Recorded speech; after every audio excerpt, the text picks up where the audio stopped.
Hello दोस्तों, नमस्कार। मैं धीरज सैनी स्वागत करता हूं आपका आपके अपने YouTube channel universal institute of electronics and communication, Rohtak, Haryana, Bharat में। आज हम चर्चा करेंगे ओमान देश की स्थापना, उसकी आर्थिक स्थिति, व्यवसाय और नागरिकों को मिलने वाली सुविधाओं के बारे में। तो चलो शुरू करते हैं। ओमान की स्थापना और इतिहास का सफर। ओमान का इतिहास बहुत प्राचीन और समृद्ध है, जिसमें सभ्यता के आरंभिक काल से लेकर आधुनिक युग तक के विविध पहलू शामिल हैं। प्राचीन इतिहास। 3000 ईसा पूर्व ओमान में मानव बस्तियां स्थापित हो चुकी थीं। यह क्षेत्र तांबे के खनन और व्यापार के लिए प्रसिद्ध था। सुमरियन सभ्यता के साथ व्यापार। ओमान को प्राचीन काल में मगन कहा जाता था और यह मेसोपोटामिया के साथ व्यापार का महत्वपूर्ण केंद्र था। इस्लामी काल 7वीं शताब्दी। इस्लाम 7वीं शताब्दी में ओमान में फैला। ओमानी लोग जल्दी ही इस्लाम के इबादी पंथ को अपनाने लगे, जो अब भी वहां का प्रमुख धार्मिक पंथ है। इस काल में ओमान व्यापारिक और नौसैनिक शक्ति के रूप में उभरा। यूरोपीय उपनिवेशवाद 16वीं शताब्दी। 1507 पुर्तगालियों ने ओमान के प्रमुख बंदरगाह मस्कट पर कब्जा कर लिया। 1650 ओमानियों ने पुर्तगालियों को बाहर निकालकर खुद को स्वतंत्र किया। इस काल में ओमान ने पूर्वी अफ्रीका, भारत और फारस की खाड़ी में अपनी शक्ति का विस्तार किया। आधुनिक ओमान 1970 के बाद। 1749 यारिबा वंश के पतन के बाद सैयद वंश ने ओमान की सत्ता संभाली। ये वंश आज तक शासन करता है। 1970 सुल्तान कबूस बिन सईद अल सईद ने सत्ता संभाली और ओमान को आधुनिक राष्ट्र बनाने की दिशा में कार्य किया। उन्होंने शिक्षा, स्वास्थ्य और बुनियादी ढांचे का विस्तार किया। तेल और गैस की खोज के कारण ओमान की अर्थव्यवस्था मजबूत हुई। आज का ओमान। सुल्तान हैथम बिन तारिक अल सईद 2020 में सुल्तान कबूस की मृत्यु के बाद उन्होंने शासन संभाला। ओमान आज एक शांतिपूर्ण और स्थिर देश है, जो अपनी सांस्कृतिक धरोहर, पर्यटन और व्यापार के लिए जाना जाता है। ओमान ने अपनी भौगोलिक स्थिति और ऐतिहासिक महत्व के कारण प्राचीन काल से लेकर आधुनिक समय तक एक महत्वपूर्ण भूमिका निभाई है। ये देश पारंपरिक और आधुनिकता का बेहतरीन मेल प्रस्तुत करता है। ओमान की आर्थिक स्थिति और व्यवसाय। ओमान की अर्थव्यवस्था पारंपरिक रूप से प्राकृतिक संसाधनों, विशेष रूप से तेल और गैस पर निर्भर रही है।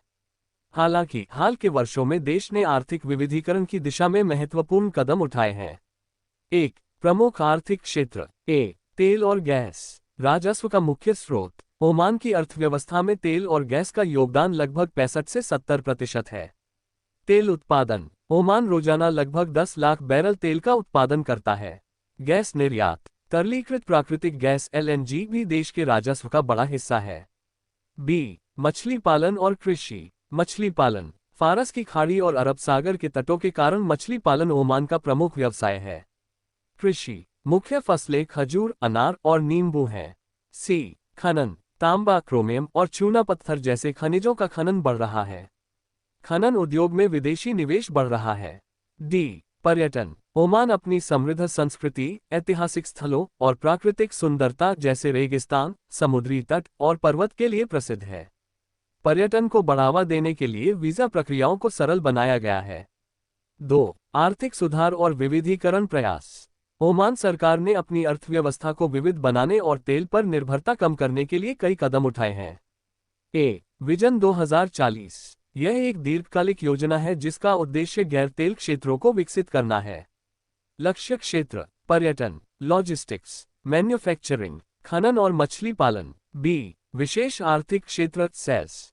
दुग्ध में विशेष आर्थिक क्षेत्र को विकसित किया गया है, जिसमें निवेश को आकर्षित करने के लिए कर में छूट और बेहतर बुनियादी ढांचा उपलब्ध कराया गया है।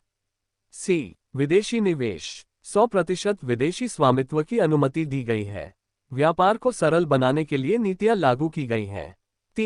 रोजगार और उद्यमिता। स्थानीयकरण, ओमनाइजेशन। देश के नागरिकों को निजी और सरकारी क्षेत्रों में रोजगार देने पर जोर। स्टार्टअप और छोटे व्यवसाय। सरकार उद्यमिता को बढ़ावा दे रही है, खासकर युवा पीढ़ी के बीच। स्टार्टअप को आर्थिक प्रोत्साहन और आसान वित्तपोषण योजनाएं उपलब्ध हैं। चुनौतियां और संभावनाएं। चुनौतियां। तेल की कीमतों पर निर्भरता। बेरोजगारी, खासकर युवाओं के बीच। वित्तीय घाटा और कर्ज। संभावनाएं। पर्यटन, मछली पालन और खनन जैसे क्षेत्रों में विकास। डिजिटल अर्थव्यवस्था और नवाचार को अपनाने की संभावना। निष्कर्ष। ओमान ने अपनी अर्थव्यवस्था को मजबूत बनाने के लिए परंपरागत क्षेत्रों के साथ साथ नए अवसरों को अपनाया है। हालांकि तेल और गैस अभी भी प्रमुख भूमिका निभाते हैं, लेकिन गैर तेल क्षेत्रों को बढ़ावा देकर देश एक संतुलित और स्थायी विकास की ओर बढ़ रहा है। ओमान के नागरिकों को मिलने वाली प्रमुख सुविधाएं। ओमान सरकार ने अपने नागरिकों के जीवन स्तर को सुधारने और उन्हें समृद्ध बनाने के लिए कई पहल की हैं। ये सुविधाएं शिक्षा, स्वास्थ्य, सामाजिक सुरक्षा और रोजगार जैसे क्षेत्रों में प्रमुख रूप से दिखाई देती हैं। 1. शिक्षा और प्रशिक्षण। मुफ्त शिक्षा। ओमान में प्राथमिक से लेकर विश्वविद्यालय स्तर तक की शिक्षा नागरिकों के लिए मुफ्त है। उच्च शिक्षा के लिए छात्रवृत्ति और वित्तीय सहायता दी जाती है। व्यावसायिक प्रशिक्षण। युवाओं को विभिन्न व्यावसायिक कौशल सिखाने के लिए प्रशिक्षण केंद्र स्थापित किए गए हैं। ओमानाइजेशन पहल के तहत नागरिकों को रोजगार के लिए तैयार किया जाता है। 2. स्वास्थ्य सेवाएं। मुफ्त स्वास्थ्य सेवाएं। सरकारी अस्पतालों और क्लिनिकों में सभी ओमानी नागरिकों को मुफ्त चिकित्सा सेवा मिलती है। इसमें सामान्य चिकित्सा, सर्जरी, मातृ शिशु देखभाल और आपातकालीन सेवाएं शामिल हैं। विशेष स्वास्थ्य सेवाएं। कैंसर और हृदय रोग जैसी गंभीर बीमारियों के लिए उन्नत उपचार। ग्रामीण इलाकों में मोबाइल क्लिनिक और हेल्थ सेंटर की स्थापना। 3. सामाजिक सुरक्षा और वित्तीय सहायता। बेरोजगारी भत्ता। रोजगार न मिलने की स्थिति में नागरिकों को वित्तीय सहायता दी जाती है। पेंशन योजनाएं। सरकारी और निजी क्षेत्रों में काम करने वाले कर्मचारियों के लिए पेंशन की सुविधा। गरीब और जरूरतमंदों के लिए सहायता। सामाजिक कल्याण योजनाओं के तहत कम आय वाले परिवारों को आवास, वित्तीय मदद और सब्सिडी दी जाती है। 4. आवास और बुनियादी ढांचा। सस्ते आवास योजनाएं। नागरिकों को सस्ती दरों पर घर उपलब्ध कराने के लिए विशेष योजनाएं। ग्रामीण इलाकों में आवास विकास कार्यक्रम। मुफ्त भूमि आवंटन। शादीशुदा नागरिकों को घर बनाने के लिए मुफ्त भूमि दी जाती है। 5. रोजगार और उद्यमिता। ओमानाइजेशन पहल। रोजगार में प्राथमिकता ओमानी नागरिकों को दी जाती है। निजी और सरकारी क्षेत्रों में नौकरी के अवसर बढ़ाने पर जोर। उद्यमिता को बढ़ावा। स्टार्टअप्स और छोटे व्यवसायों के लिए आसान वित्तपोषण और सरकारी समर्थन।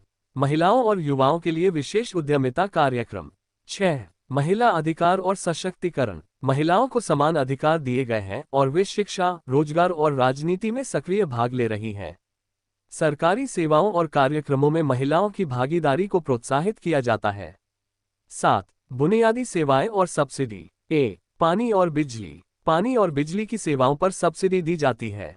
दूरस्थ क्षेत्रों में बिजली और जलापूर्ति सुनिश्चित करने के लिए विशेष प्रयास। ई गवर्नेंस सेवाएं। नागरिकों को ऑनलाइन सरकारी सेवाओं की सुविधा जैसे पासपोर्ट नवीनीकरण और बिल भुगतान। 8. परिवहन और बुनियादी ढांचा। मस्कट और अन्य प्रमुख शहरों में सार्वजनिक परिवहन की अच्छी व्यवस्था। ग्रामीण इलाकों को शहरी केंद्रों से जोड़ने के लिए सड़क निर्माण। निष्कर्ष। ओमान के नागरिकों को एक सुरक्षित, समृद्ध और संतुलित जीवन जीने के लिए सरकार की ओर से व्यापक सुविधाएं दी जाती हैं। ये सुविधाएं नागरिकों के कल्याण, विकास और सशक्तिकरण को सुनिश्चित करती हैं और देश के स्थिर और समृद्ध समाज का निर्माण करती हैं। UIEC से जुड़े रहने के लिए चैनल को सब्सक्राइब कीजिए और नई जानकारी तुरंत पाने को बेल आइकॉन को प्रेस कीजिए। धन्यवाद।